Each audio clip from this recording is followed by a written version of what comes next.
Let's wait.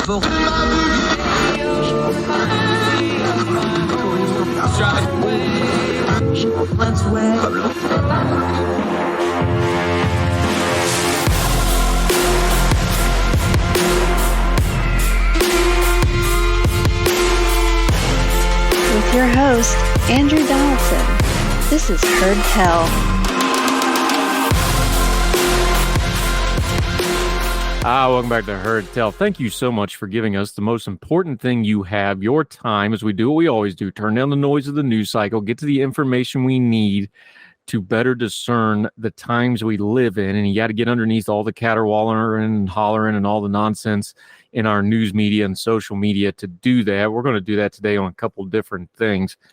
Let's get it out of the way because I watched it.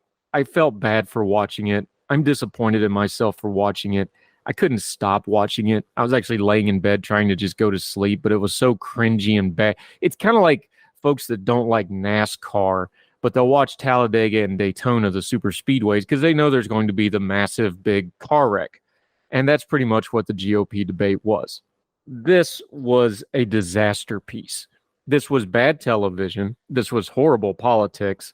There was a few one-liners, I guess, but if somebody was just watching this and knew nothing about the candidates and knew nothing about the race or the issues at hand, they would say, why are these people acting this way?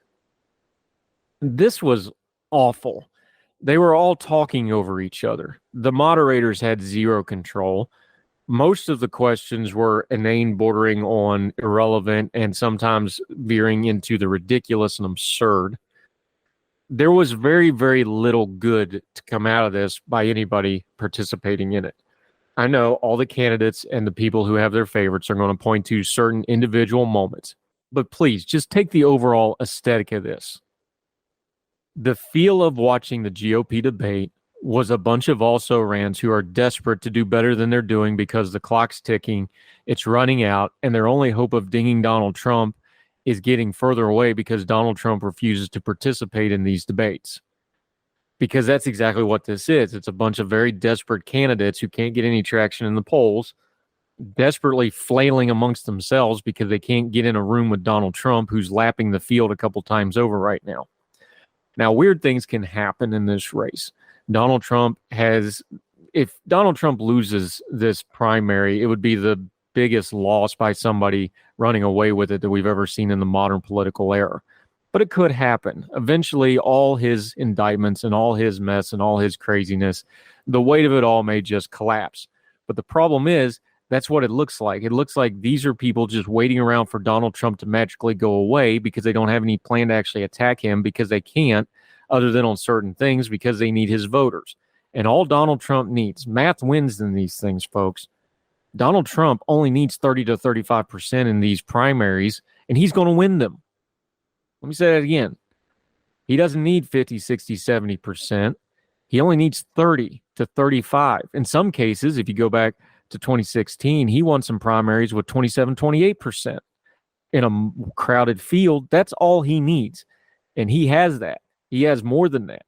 He's winning handily. And if he wins 3 of those first 4 states or 4 of the first 4 states, and he's polling big in all 4 of them, this thing's over. And it's going to be over fast. And there's not a lot that these people on the stage did last night to make you think any differently. People talk about, well, Ron DeSantis. Yeah, Ron DeSantis had a great moment because Dana Perino asked one of the dumbest questions in a debate I have ever heard in my life. And he rightly said, no, this is dumb. We're not doing this. Let's talk about something else. That was a good moment for Ron DeSantis. But did he really say anything different than anybody else other than he adds in Florida to it? He attacked Trump a couple times, but he didn't attack him any way that Christie didn't, except Christie gets so cringy with the Donald Duck stuff. Watching Chris Christie needs Donald Trump. It reminded me a lot of when Elon Musk was tweeting stuff, desperately trying to get Donald Trump to come back on Twitter because he needs Donald Trump on Twitter for the platform hits. Christie has to get Donald Trump because that's all he's got is I'm the guy that's going to attack Donald Trump, even though he was before Trump, before he was against Trump and endorsed Trump and let Trump tell him to eat the meatloaf, so he has no credibility on that issue whatsoever. Mike Pence was on the stage. That was entertaining. He has what I like to call the Pence Priolet. where he spins and spins and spins because everything good in the Trump administration, he takes all the credit for, and all the bad of Trump, who he hitched his star to and sat quietly while he did everything except for 1 minute. For 3 minutes, he actually stood up for the rule of law, and everybody wants us to praise him. I'm not going to. He helped make that situation, but he doesn't want any of the blame. He wants all the credit, none of the blame of what he says is our administration. Nobody voted for you, Mike Pence. It was all Trump. Whatever. Nikki Haley and Senator Tim Scott finally did what we all knew they were going to do. They canceled each other out. And they did it very publicly by just yelling at each other and talking about things like curtains and this such and talking over each other. I don't even know what they were cross-talking about because you couldn't hear it. But they basically canceled each other out because when you go to South Carolina, they're going to be in probably third and fourth place, or maybe second and fourth, or second and third, or whatever the case may be. But they're going to cancel each other out, and it's not going to really matter. Nikki Haley had some good lines. She did finally have the great one line about Vivek, rhymes with fake, rhymes with snake. And just said, every time I hear you talk, I feel dumber, which we all do because he's a snake oil salesman who you could tell, bless his little heart, you could tell Vivek has listened to his people and his polling that nobody liked him from the first debate, and he tried to change it, and he tried to do the self-depreciating, I talk a little fast and whatever else, but the guy is just so phony, and there's nothing real about him at all. He comes off sounding more like a politician than the politicians on the stage because he's a total fake and a fraud. And there was other people on the stage too. Doug Burnham was there. I actually appreciated him actually answering questions, but he's irrelevant and not going to be part of this primary, and nobody really cares. But credit where it's due, he did actually answer the questions with some substantive answers. But then he also spent a lot of time yelling at the moderators to please let him talk, to the point where they actually threatened to cut his mic, and he hushed down. And that was the end of the Doug Burnham presidential campaign. Long story short, too long didn't read. None of this matters. Nobody did anything to ding that 30 to 35% in the primaries that Donald Trump's going to need to win the primaries. Nobody did anything to make them look better than anybody else, really, except for a few minor incidences like Ron DeSantis. But the problem is, everybody in this turns out to be part of the parable of the righteous donkey and the wicked donkey in the field. Have you ever heard this one? There's a righteous donkey in a field, and the wicked donkey starts calling him names and attacking him and unjustly accosting him. And eventually the righteous donkey can't take it anymore and starts attacking back.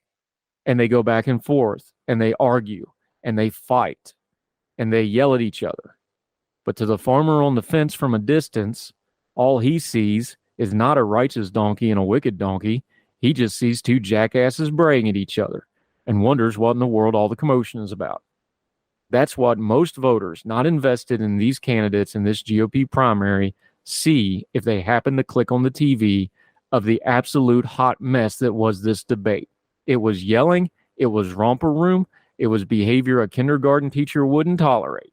And yet we call it politics. No wonder we're going to wind up with the horrible choice of Trump versus Biden.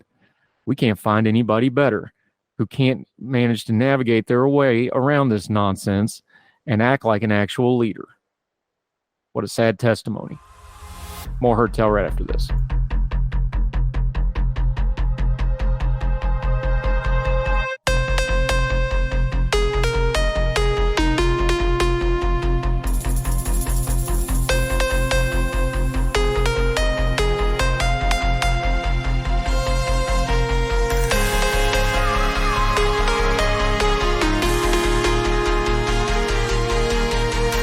Welcome back to Heard Tell. Let's talk about drug decriminalization for a second, and Portland, Oregon, which is always a hot button issue on social media. We did one of the shows I'm probably the proudest of the real early episodes of Heard Tell. Go back and listen to it. We did a whole episode on Portland. Our friends Todd Kelly and Bert Lyko came on the show. Both of them live in Portland.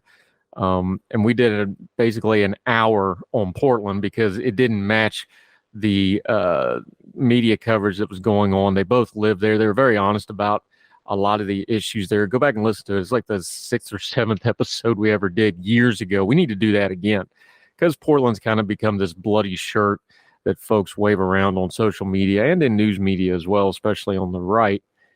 But let's go out and read this. This is from State Newsroom through westvirginiawatch.com. We'll link to the entire piece. This is a long piece. We're not going to go through all of it. It's got a lot of detail.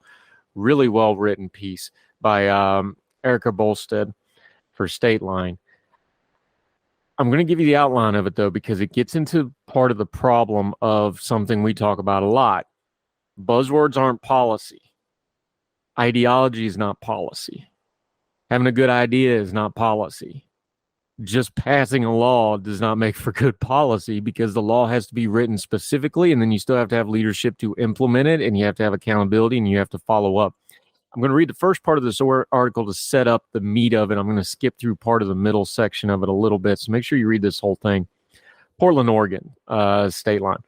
Just before Portland City Council approved a ban on public drug use last week, that would be the third week of September, Mayor Ted Wheeler described what he observed on his way to work that afternoon. Quote, "The last time I saw somebody consuming what I believe to be fentanyl publicly on our streets was less than 5 minutes ago, 3 blocks from City Hall," the Democratic mayor said.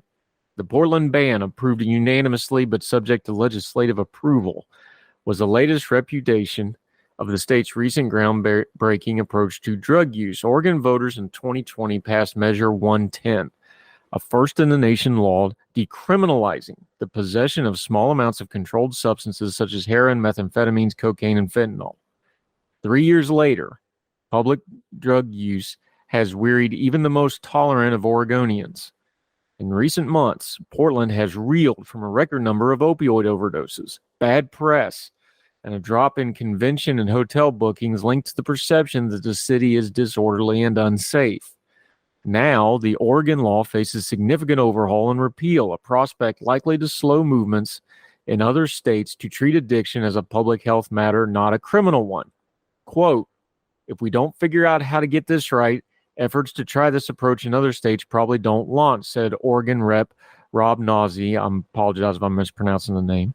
A Democrat from Portland who worked on the implementation of Measure 110 and who continues to support it. What went wrong? A state audit found that the law's rollout was beset by bureaucratic fumbles and a short implementation timeline. A study also has shown the measure's civil ticketing approach had tepid law enforcement support. More critically, it coincided with national fentanyl crisis that overwhelmed the country, not just Oregon, with a cheap, addictive, and deadly drug. Bookmark that for a minute. We're going to come back to the fentanyl part of this in just a second, because fentanyl is very different from all the other street drugs that you've heard of, like cocaine and heroin and other things. We'll get back to that in just a second. The measure also took effect during a long-standing homelessness crisis in Oregon and other West Coast states that made public drug use more visible and discomforting, remember that word, in neighborhoods where people live on the streets. Particularly problematic in Portland, Oregon's biggest city, where high rates of commercial property vacancies have hollowed out some downtown sections. People, this is a quote, "People think that Measure 110 has been harmful to Oregon," said pollster John Horvick at DHM Research, who conducted surveys that found 6 in 10 voters think that drug addiction, homelessness, and crime is worse in Oregon. Quote, "That's really clear. There's no doubt that's where the majority of the public people are." And even more recent polling in Oregon found that 64% of voters want to repeal portions of the measure, including possibly bringing back criminal penalties for possession, and 56% support repealing it entirely. The poll, conducted by Emerson, was commissioned by the Foundation of Drug Policy Solutions, an Alexandria, Virginia organization that opposes criminal decriminalization nationally. Several rural Oregon counties, but also suburban Clackamas County, adjacent to Portland, are considering non-binding advisory ballot measures to ask voters what they think of 110 repealing. Now, let's skip down a little bit. This also goes up to neighboring Washington State and their stuff, but this is the heart of this piece. Read the whole piece, but listen to this. Oregon laid out its shortcomings in a state audit released earlier this year that described the launch of Measure 110 as, quote, "beset by delays and public friction that could have been addressed with more proactive management by the Oregon Health Authority." Now, listen to this. Why didn't this work? This is why. Oregon health officials have acknowledged they were slow to roll out the initial $300 million for behavioral health resource networks, the treatment and recovery services established in each Oregon county to help fill gaps in addiction services. The audit also pointed out that the measure had, quote, unrealistic timelines for implementation. The law decriminalized possession took effect only 3 months after the election, long before detox and recovery networks were fully built out. It was, quote, a very ambitious timeline, acknowledged Kellen Rusolino, a senior advisor at the Drug Policy Alliance, a New York-based advocacy group behind the ballot measure. Police in much of the state were also slow to issue civil tickets, which fine drug users up to $100 unless they call an addiction service hotline to have the penalty waived. A study conducted by researchers at Portland State University found the police are skeptical of Measure 110's ability to motivate people to voluntarily seek treatment. As a result, they're less willing to hand out citations. Quote, we spoke to one officer from an urban sheriff's office that said they believed Measure 110 took away the system's ability to help people recognize rock bottom and kickstart a new life void of drug use, Campbell said. So this, along with many other reasons, leaves officers feeling like giving out citations isn't worth their time. In 2020, when Oregon voters approved the measure, the state had the second highest rate of substance use disorder in the country and was ranked last in providing access to addiction treatment. Remember that stat. Second highest rate of substance disorder, last in providing addiction treatment. Fatal overdoses were on the rise. The status quo wasn't working and voters knew it, said Tara Hurst, executive director of Health Justice Recovery Alliance. Quote, it wasn't an accident that they overwhelmingly said, no, we believe that addiction is a healthcare issue. We don't want to send people to jail and we don't want to waste our money on that, and it doesn't work.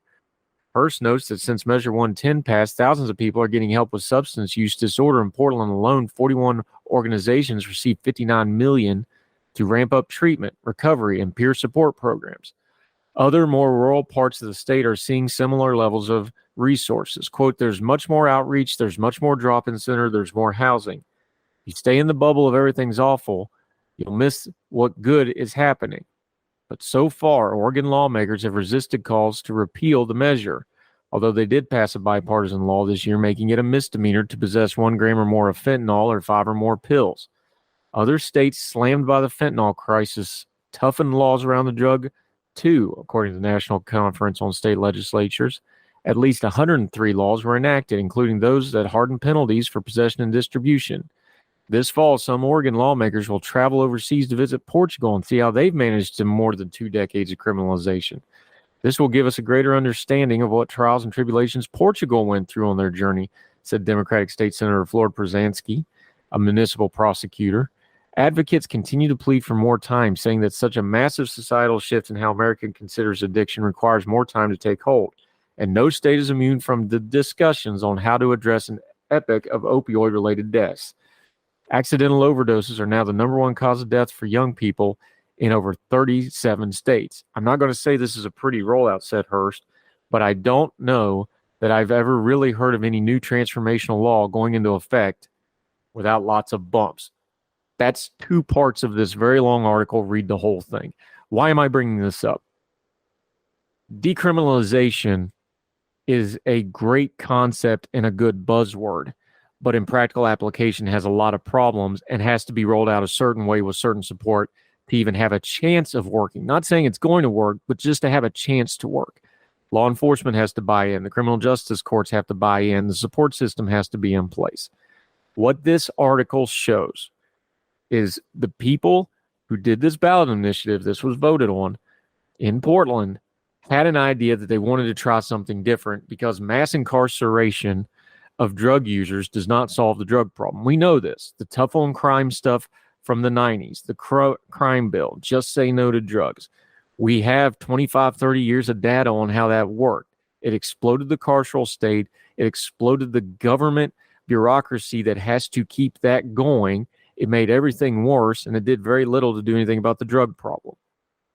Dealing with addiction, criminally or as an addiction as a healthcare issue, has to be a multi-level approach.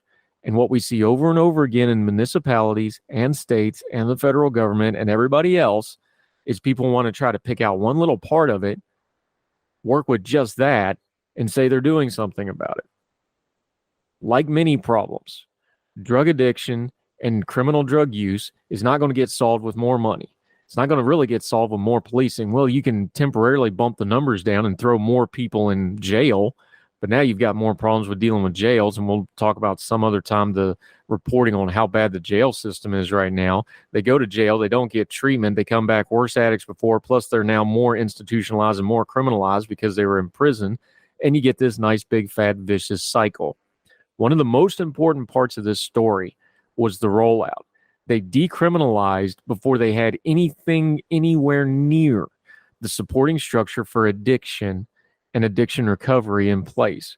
If you're going to do a decriminalization, you have to put people into the programs to try to deal with their addiction. You have to have those programs in place. Just decriminalizing it without having those programs in place was setting yourself up for failure.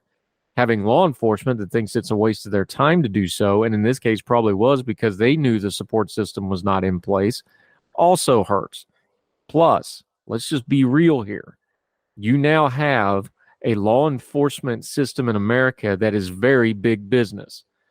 It is going to be really hard to wean people in the law enforcement and criminal justice system off the money that comes in being hard on drug use and fighting the war on drugs. As stupid as that's been, it's making municipalities a lot of money. It makes law enforcement folks a lot of funding and grants and support at the state and federal level.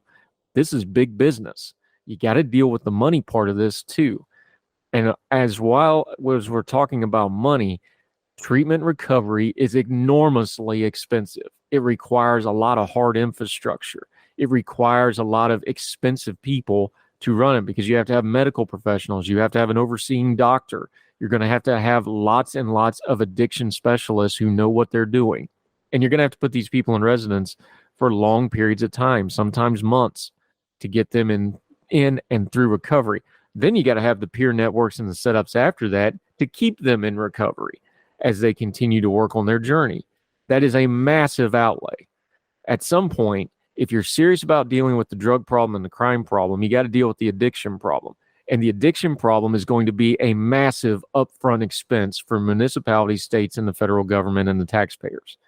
But at some point, you're going to have the adult conversation of, we need to have this massive outlay up front on dealing with things like drug addiction, like mental health issues, because paying for them on the back end by throwing these people in jail sometimes for the rest of their life is also really expensive and getting more expensive and making crime worse and making people worse and making the country worse. And we can't keep enough people as corrections officers and others to keep the carceral system going. So maybe we should have a little bit of forethought and just spend some money up front on prevention and treatment and then try to deal with the criminal aspect of this stuff. And you're going to have to do it all at once. Piecemealing it will make all of these problems worse. Apparently, as a country, as a people, as a society, we ain't ready for that conversation. More Hurt Tell right after this.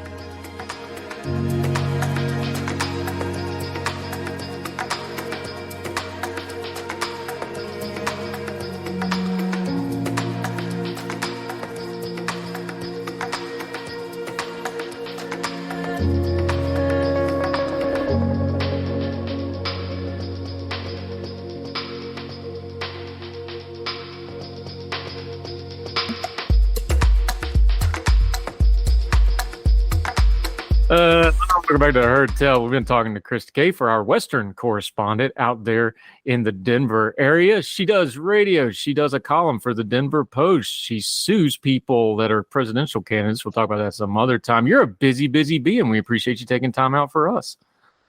Hey, it's my pleasure. Glad to be here. Always love talking to you.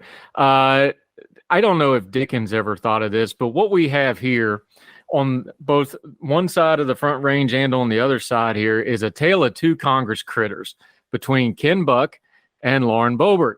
As a writer, somebody that actually teaches media and writing and things like that, like you just couldn't lay out a better story as far as contrast goes than these two, could you? I love material. So anytime a congressperson opens their mouth, usually I get some material to write about. So I was very pleased. Ken Buck, kudos to him. We've got this crazy, and I mean full-on certifiable group of people running the Republican Party. Keep in mind, I am a registered Republican, been a Republican for decades. I was a Democrat back in my college years, but have been a Republican most of the time. I embrace most of, the things that Republicans stand for: rule of law, free trade, a limited government, things like that. I'm pro-life. But we've got a certifiable party here running the show, and they put out this letter saying, the Jan 6 guys are the ones that were storming the Capitol. They're being treated so bad in prison. And it had all of these basically conspiracy theory of faux facts supporting their case that somehow these guys are stuck in a gulag. And in fact, actually invoked the Gulag Archipelago by Alexander Solzhenitsyn, saying, "Oh, this isn't America. It's the Gulag Archipelago." I'm like, how dare you? If you've actually read that book, you know how absolutely awful these communist prisons were. And in fact, the few folks that are in prison for January 6th are being treated just fine. They're not being fed, sewer water and moldy bread. They get their 3 meals a day. They get to talk to their lawyer. They're going to be fine.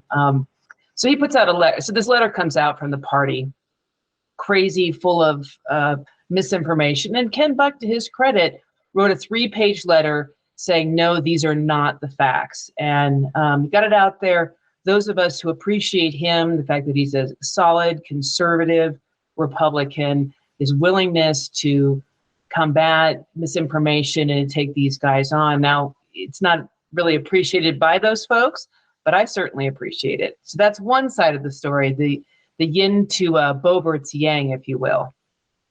Yeah, and the thing before we move on to Boebert, though, is Ken Buck is what would be kind of considered a hardline right Republican in the before times, before everybody lost. Like, look, he's a very, very right-wing, very conservative, what you would think of as the hard right before all the Trump stuff. That was him. This is not some moderate, squishy bomb throw. Like Ken Buck, it was that guy. For folks to get to his right on stuff and really go off the cliff, just lay the land for folks that aren't familiar with Ken Buck. Like, look, this is a Freedom Caucus guy, one of the original ones, if I remember correctly. He was about as far right as you get. And then these people went to his right and said, no, hold my beer. That's what we're really talking about here, right? Yeah, there's the solid right, there's the crazy right, and definitely Ken Buck was part of the solid right. So you think about Colorado. Colorado is a square state, rectangular state, and all along the sort of center part where the mountains meet the plains, what we call the Front Range, there's a whole lot of Congress people representing a very large population. Only one of those folks is a solid conservative, Congressman Lamborn, representing the Colorado Springs area. Rest of that corridor is fairly to the left, or full on left in the case of Boulder or Denver. But the Mountain District, which Lauren Boebert represents, and the Plains, which is the other part of the state, is represented by Congressman Ken Buck. And Ken Buck, solid conservative, pro-life, solid rule of law, solid on free trade, limited government, let's balance the budget. He's a good guy. He's done good work for that community, and for him to say no, he's in a very diplomatic way. He's said no to Trump's lies. He said no to the crazy stuff that comes out of the state party, and he's taken some heat for it. Yeah, it's funny too with Ken Buck. Krista Kafer joining us from out in Denver. The funny thing with Ken Buck here is, he was one of the guys, when we looked at the McCarthy stuff, when we look at the current Congress, and as we're recording this and talking about this, the shutdowns looming and all the chaos that's involved with that, there's going to be an impeachment of Joe Biden at some point. Ken Buck was one of the people that, when I talked to correspondents and had him on the show about Congress, about the inner workings of what's going on, the shutdowns, the inquiries, the impeachment stuff, all those things, the Kevin McCarthy stuff, a lot of them would tell me, like, okay, the Matt Gaetzes of the world don't really matter. The Lauren Boeberts of the words, Marjorie Taylor Greene has influence from the car. You got to watch people like Ken Buck. When he says something against the party, that's who you pay attention to. That's not me saying that. That's the people that are in Congress, covering Congress. They were saying, like, he's one of the people you watch because he's one of the ones that will speak up. That's probably going to cost him with the wider, caucus, especially the Trump folks aren't going to enjoy that. And McCarthy's now, feeling his wrath. But that was his reputation among his peers, and the people covering Congress would say that. It's like, no, he's one of the ones to watch because he will go against the flow. He will buck the trend to really have the pun on it. Buck the trend? Yes, definitely. I'm proud of him for doing it, because it's very easy to sit back. If you talk to a lot of these Congress people behind the scenes, the conservatives, they know that Trump lied. They know that Biden won. They know these things. Publicly they kind of mumble and they won't say what they mean, because they're afraid of their base, and they're afraid they're going to get a primary.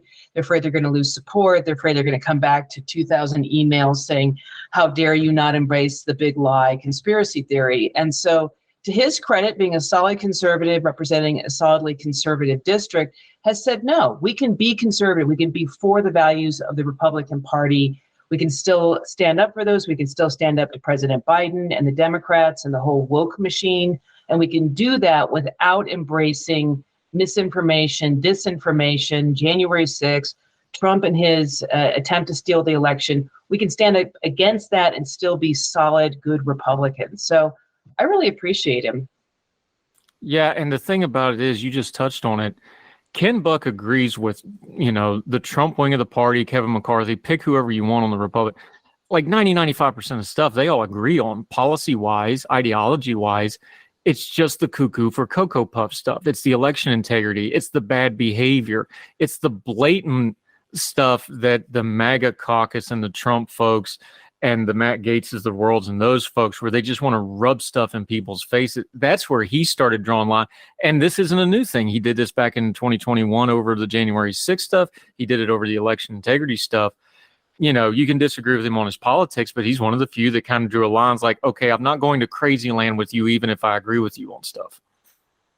Exactly. And I really appreciate that. So I was a congressional staffer forever ago, back under the Clinton administration. And I remember when Clinton, found out that he had this affair with Lewinsky, he had tried to cover it up. There was all these machinations. It was disgusting. And again, you had a bunch of party stalwarts, as well as the National Organization for Women and others, saying, well, it's really not that bad. What two people do is fine. Perjury, if perjury is okay, if it's about sex.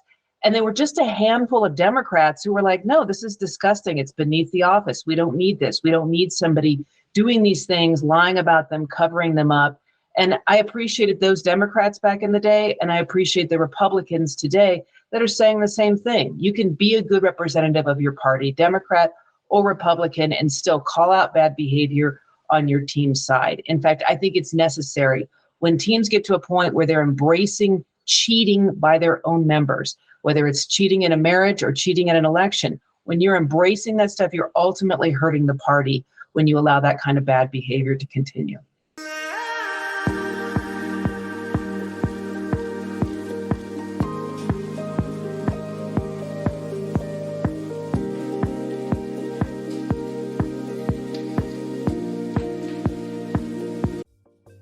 Folks, if you've listened to the Heard Tell program, you've heard our friend Gabriella Hoffman, but you need to make sure you're checking out her podcast, District of Conservation. It's a podcast exploring the nuances of true conservation efforts from D.C. and beyond. From topic discussions to exclusive interviews with conservation and energy newsmakers, Gabriella keeps listeners appraised of the latest news stories while elevating important voices. Listen to the District of Conservation on Apple Podcasts or wherever podcasts are played.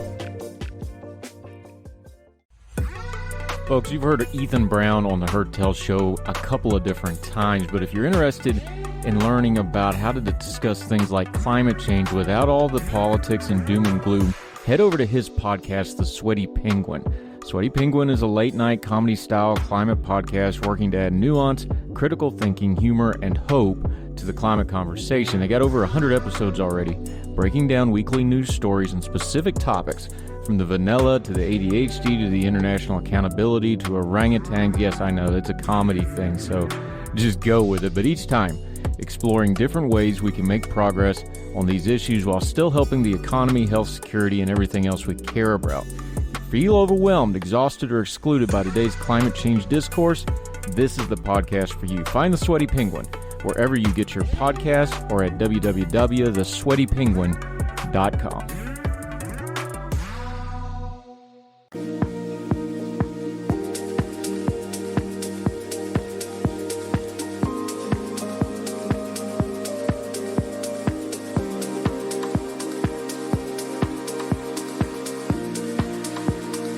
Yeah, Krista Kafer joining us. I'm glad you brought that up because I've been look. I remember that was the '98 midterms, and then they impeached in '99. That was my first election that I got to vote in, and I was paying really close attention to all this. I tell people all the time, I was like, that was great training for the Trump era because you got a real Yes.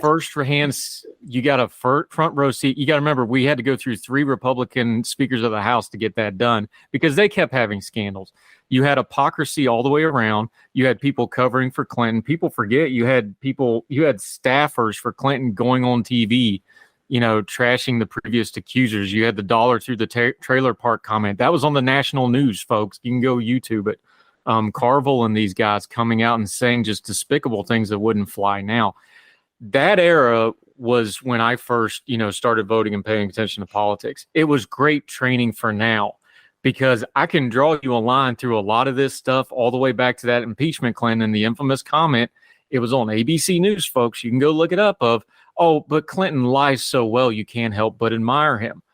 And then when everybody wants to wring their hands, well, how did we get to Trump? It's like, well, you got there by degrees. You got there, gradually, then suddenly. And you can go back to those Clinton years where you had some pretty despicable people in the Republican side of Congress trying to impeach Clinton for something that he did that was blatantly wrong, but you weren't going to get an impeachment on. Just take people back. Like, people think this stuff is new in Congress, this mess, this dirtiness. This isn't new. It's always been this way. The technology and how we cover it has changed, but this is not a new thing, having hypocrisy in Congress at all, is it? No, I mean, and neither is it sort of rah, my team overall, this my team right or wrong kind of thing. That's not new. Obviously, hypocrisy is not new. These really just kind of go to the core of who we are as human beings. The question is, though, is in the moment, do you decide to lean in to your better angels that say, hey, we need to call this stuff out. We need to get this stuff cleaned up. Or are you going to, or I should say even, are we going to simply say, hey, you know what, bad behavior is okay. We're just going to point it out when it happens to the other side. It's, it's not a new thing. But I think it's hit a level, at least Clinton looked ashamed. I don't think he was necessarily, but he looked ashamed. Remember when he kind of put his head down and, I'm kind of ashamed. He had he at least had to pretend to be ashamed. Anthony Weiner kind of at least looked ashamed. Whether he was ashamed or not, who knows? But now we're at an era of sort of post-shame in which when we do terrible things, you just smile at the camera and say, yeah, there it is. And then you go after the other guy. Whether it's Lauren Boebert, who showed very little shame for her behavior at the theater, Donald Trump and all of his escapades, whether it's fraudulent business dealings or sleeping with porn stars or, trying to steal an election, whatever it is that he does, there's no shame. He just stares at the camera and smiles and then goes after the other guy. That kind of post-shame where at least you don't look like you're sorry, I think is a little bit unique. Not unique to humankind, not unique to history, but unique in the sense that back in the 90s, when you got in, you first voted, I was working for members of Congress, at least you had to look ashamed. That apparently is a bygone era.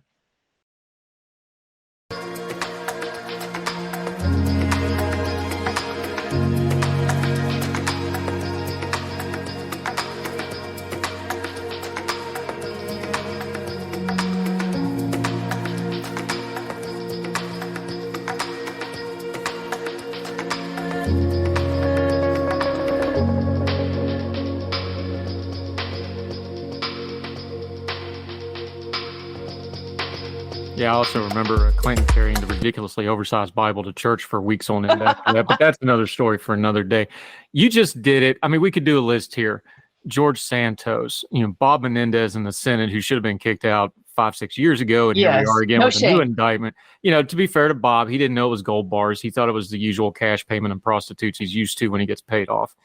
Allegedly, of course.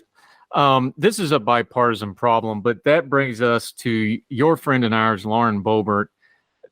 Let's just start right there, though. She did come out and apologize, which I was kind of I'll be honest, I was surprised she apologized at all for it, but she did. The lay of the land there. This is somebody who barely squeaked out. It was under 500 votes. It was like 450 votes.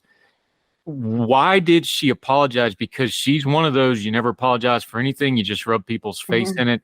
Is it the electoral situation? Is it because it was on, let's be honest, this is on video. Once it's on video, it's a very different thing, you know? Is it the video? Is it the electoral thing? Why is she actually apologizing? Because that was against what we know as her public persona to apologize. I appreciated it, but I was surprised by it. It took a good week to get there, though. So first she denied it. No, I wasn't vaping. And then they take this video. So there's cameras in the theater for obviously for security reasons.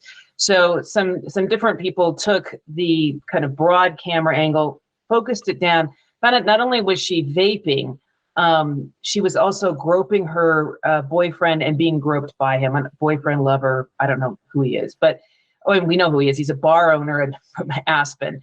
But they're sort of mutually groping each other. There's a reason why she was kicked out of the theater. You also see her flipping off staff. She says, do you know who I am? That entitlement attitude of, yes, I'm a congresswoman, so I'm allowed to sit here and vape and grope in the middle of a packed theater where tickets cost well over $150 a piece, and there are kids present. So she does this. Then she comes out with this, well, I didn't do it. Then it's very clear she did do it, and she goes on OAN, some random news network that I use the word news, I think, loosely on that, but she goes on and says, oh, it was my animated personality that got me kicked out. Animated hands maybe, but not animated personality. And then days after that comes out with well, I'm sorry for my behavior. I'm in the middle of a bad divorce. Well, you know what? A lot of Americans are in the middle of a bad divorce, are in pain, are struggling. Doesn't mean that they go to a packed theater and grope their boyfriend. What she did was beneath the office. There was a time where she would have felt compelled to resign. Now she offers a tepid apology that says, I'm having a rough time, so I did this. What you did was kind of disgusting. And, it's one thing for somebody who's, 23 to do something like that. She's well past 23. She is a congresswoman, and she's a family values congresswoman. So she's out there pointing her finger saying, oh, this is terrible. This is terrible. And then ends up doing something like this. And so I wish we could have a standard where you can talk family values or you can grope your boyfriend in public, but you can't do both. You can talk about your concerns about global warming, but you can't jet around in a private jet and live in a 10,000 square foot mansion. You can't do both. You can't do both. You can be for something, but if you're not living those values, do us all a favor and don't talk about them. It doesn't mean you have to be out there like championing pollution or championing groping, but at least don't talk about the family values or about the, your concerns about global warming when clearly you haven't altered your own lifestyle. You think about Democrats who are like, oh, I care so much about the poor. And then you look at their tax returns and they haven't given a dime to charity. So you either care about the poor or, you can not give to charity, but you can't do both. You can't say one thing and do another. And I wish we could make that the standard, because I think it's the hypocrisy that is most troublesome in these situations. Yeah, Krista Kafer joining us. I got a feeling that this played a little different nationally than it did locally, because, of course, this was, fodder par excellence for everybody. We got video. We got a congresswoman in a skimpy dress messing around with her boyfriend in night vision, and we got the groping. And actually, the part that I took the most concern and offense with was when the lady turned around and talked to her, and you could just see by the body language how harsh she's being to that person, and then how harsh she was to the, making the hand gestures and stuff to the staff as she was being escorted out, and then doing her little twirl out on the steps and all that. You could just tell the behavior from that. But that's the national narrative, and she's a lightning rod for attention anyway. How did it play? Look, you do local radio. You're a columnist. Denver Post obviously is a national newspaper, but you're a local columnist. How did it play locally with the folks? Because Colorado, I know the national narrative is, well, that's a deep red safe district. Yeah, it is, but she barely won it. So Colorado politics is always a little more complicated than they appear, and they're rapidly changing. How did it play locally? So she only won by under 600 votes. and she's not polling particularly well. My hope is that in the primary, this stuff will play against her, and we'll get a strong, solid Republican going into the general election. If she wins her primary, the chances of her losing in the general are pretty high. It is an up 14 point district for the Republicans. It is a solidly red district. It'll be one of those situations where a Democrat wins for 2 years, and then a solid Republican comes along and will beat him or her. Although it's likely to be a him. It's Adam Fritsch, who is former mayor of Aspen. I think he is kind of the one that it will most likely head into the general.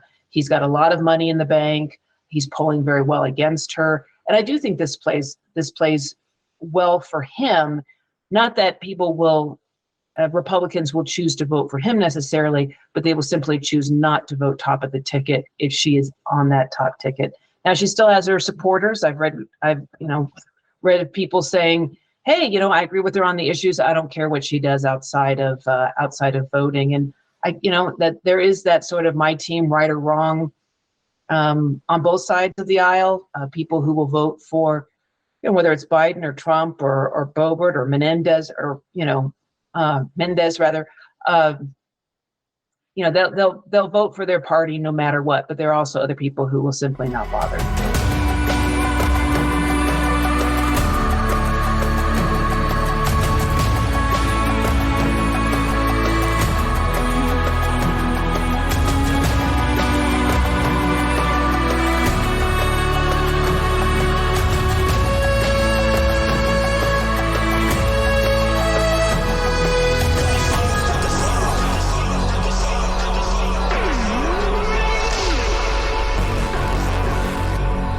Krista Kafer joining us. I wanted to ask you real quick while we had you, though. You did some writing a while back, a couple columns back, on the future of news.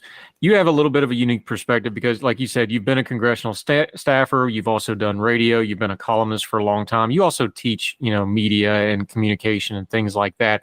So you have a wide perspective on that topic. Where do you see news media going?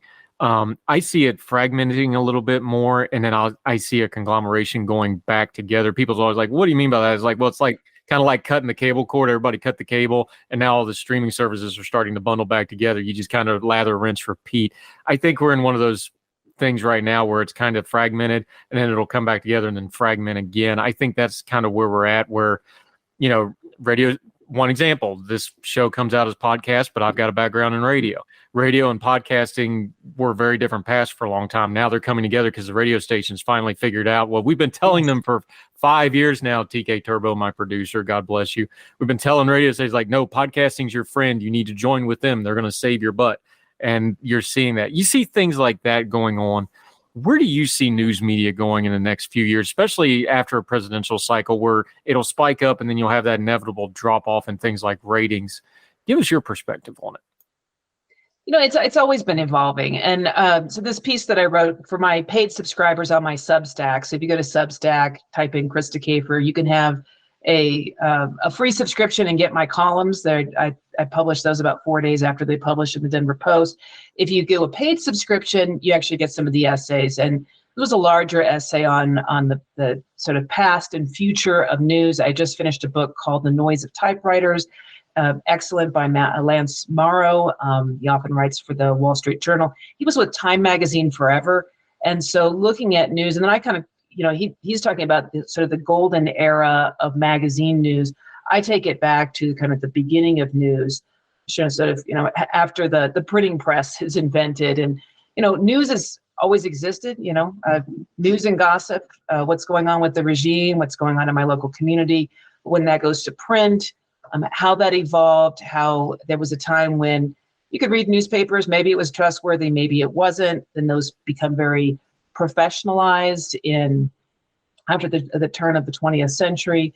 A professionalization begins a little bit earlier than that, where you get a separation of opinion from news, and news becomes a lot less partisan. There's still some partisanship in terms of the editorial page, but you don't have hardcore partisan papers, partisan from page one to the end. that changes over time. And now things are changing again with the new technology. Not exactly new technology, but a lot of folks are getting their news off of social media. I think about the way I read the paper in the morning. I don't read it. I look at it cover to cover, but I do a lot of reading of headlines and that first paragraph. The consumption of news, how news has become more partisan, the fracturing of news. We used to have 2 newspapers in this town, Denver Post, Rocky Mountain News.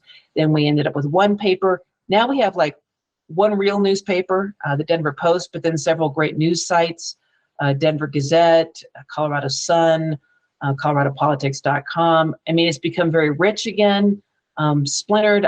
Do you end up with some of those things reforming and, between not just newspapers, but also TV, podcasting, blogging, websites. I think things are going to be shaken up for a while. There's a lot of distrust of news, some of it for good reason. But then again, do you trust some random blog where there's no vetting process, or do you trust something that has had some vetting? Say, a newspaper, a radio station, or a television station where they actually have to retract errors, or do you trust a random blog where it could be riddled with errors and no processes for remediating those errors? So, it's in flux, but what isn't? Long explanation. I apologize. No, that's why we do podcasting. It's long form. I can put the commercial where I want it. But that's actually the exact example you go to, because like when I do mentoring with the Young Voices kids on doing media, it's like, look, when you do a radio hit, it's a different thing. You got to get it out. If you're doing a 3 hit on a TV show at 20 after the hour, you get 6 minutes, 3 hits. You better have a 30-second answer ready. Those are skill sets, but they're different because they're different mediums, and you got to do different media for different things.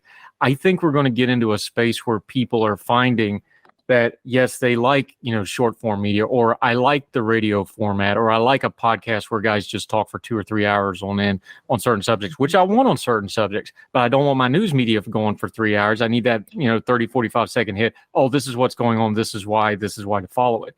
I think the a la carte part of media, the media companies haven't figured it out yet. And most media content people haven't figured it out either.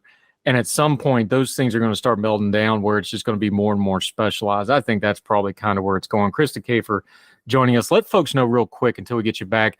I'm a subscriber to her Substack. You should be too. Follow that, your columns, and everything else you got going on, my friend. Well, if you're on Twitter, go to @Krista Kafer. It's Krista with a K, Kafer with a K. And no, my middle name does not start with K. It starts with an L. Also, I've got a public Facebook page. I've got a Substack. The Substack is where you can really get some of the longer form stuff that I write. And of course I get to come on here on occasion. So you can always catch me here. We will take you any chance we get you. We love having our Western correspondents because that East Coast bias thing's a real thing. I lived in Vegas. We forget about those Western countries unless Deion Sanders takes over a college football program. Then everybody wants to talk about Colorado all of a sudden. We'll talk about that some other time. He's very inspirational. I love. Go ahead. Oh, I'm not a sports person. I don't watch it. And if you give me free tickets, I'll show up. But I don't watch a lot of TV. I don't care. I don't follow sports, but I actually follow him on Twitter because I find him just very inspirational and he's very positive. Yeah, and that's the part of that story that people didn't get in sports. I was like, people that don't care about college football are following that story because of Deion Sanders. That's why the ratings are up.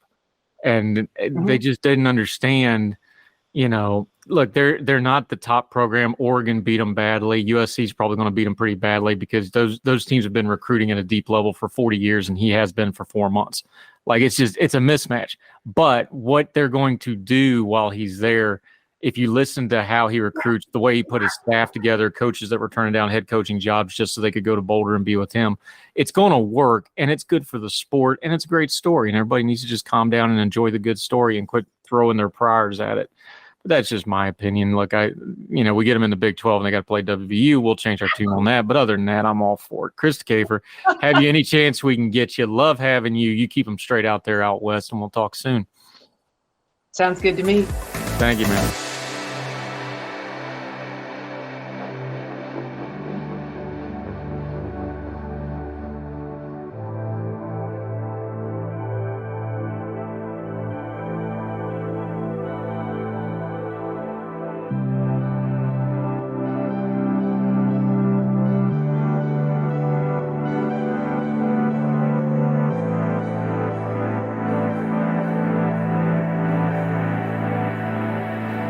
And that'll do it for this edition of Heard Tell. Wherever you are, you can join us through whatever medium you're listening to. If you're on iTunes, Spotify, iHeartRadio, we're even on some podcasts over in India. You folks in India, we see you on the stats. Welcome. Thank you. Drop us a line. We're all over the world and on any podcasting platform you can think of. Make sure you're subscribing and or following or whatever that platform calls it. That helps us keep track of you, lets us know how you're listening to the program. Make sure we can tailor it to get it to you. Heard Tell Show or my name, Andrew Donaldson, on any of those platforms, it'll come right up. But we have a one-stop shop for everything that we do, heardtell.substack.com. It's completely free. Subscribe. You get everything right into your inbox. Anytime I write, do a media appearance, do a new episode of Heard Tell. We also have Heard Tell specials. We're going to get back to doing the twice on Sunday recap shows. We also have a huge archive, so we're going to have some specials, some best of, things like that, and also some of the food writing from Yonder and Home. We're starting to re-up that as well. We got over 600 episodes of Heard Tell in the archive to start porting over. We're going to be working on that. So sign up for the Substack. Please, get you right in your inbox. Never miss anything. Doesn't cost you anything more than a click. heardtell.substack.com. We sure appreciate it. And follow us on social media. Heard Tell Show on the Twitter. Four for the Fire is my personal Twitter handle. No, we're not going to call it X, but if you could share us and let folks know that our programs are worth checking out, we sure would appreciate it. So wherever you are, across the street or around the world, we hope you're well. We hope you are well fed. We'll talk to you real soon for the next Heard Tell. All the music on Heard Tell is provided under a Creative Content license from monstercat.com. Somos la máquina. Folks, if you've listened to the Heard Tell program, you've heard our friend Gabriella Hoffman, but you need to make sure you're checking out her podcast, District of Conservation. It's a podcast exploring the nuances of true conservation efforts from DC and beyond. From topic discussions to exclusive interviews with conservation and energy newsmakers, Gabriella keeps listeners appraised of the latest news stories while elevating important voices. Listen to the District of Conservation on Apple Podcasts or wherever podcasts are played. Folks, you've heard of Ethan Brown on the Heard Tell Show a couple of different times, but if you're interested in learning about how to discuss things like climate change without all the politics and doom and gloom, head over to his podcast, The Sweaty Penguin. Sweaty Penguin is a late-night comedy-style climate podcast working to add nuance, critical thinking, humor, and hope to the climate conversation. They got over 100 episodes already, breaking down weekly news stories and specific topics, from the vanilla to the ADHD to the international accountability to orangutans. Yes, I know, it's a comedy thing, so just go with it. But each time, exploring different ways we can make progress on these issues while still helping the economy, health, security, and everything else we care about. Feel overwhelmed, exhausted, or excluded by today's climate change discourse? This is the podcast for you. Find The Sweaty Penguin wherever you get your podcasts or at www.thesweatypenguin.com.